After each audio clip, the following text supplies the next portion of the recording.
رب اجعل هذا البلد آمنا واجنبني وبني أن نعبد الأصنام. Мағынасы: уа Раббым, мына елді мекенді, Меккені бейбіт, қауіпсіз мекен еткейсің. Мені де, бала-шағамды да пұттарға табынудан аулақ қылғайсың.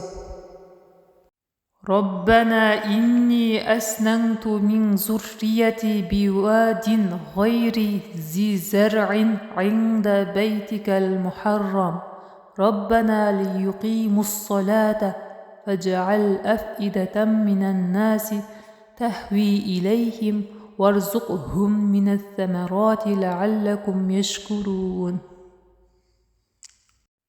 Мағынасы: уа Раббым, мен ұрпағымның бір қатарын дүниеге қызықпай, намазды кемеліне жеткізіп, үзбей оқысын деп қасиетті үйіңнің маңына егін өспейтін бір алқапқа орнықтырдым.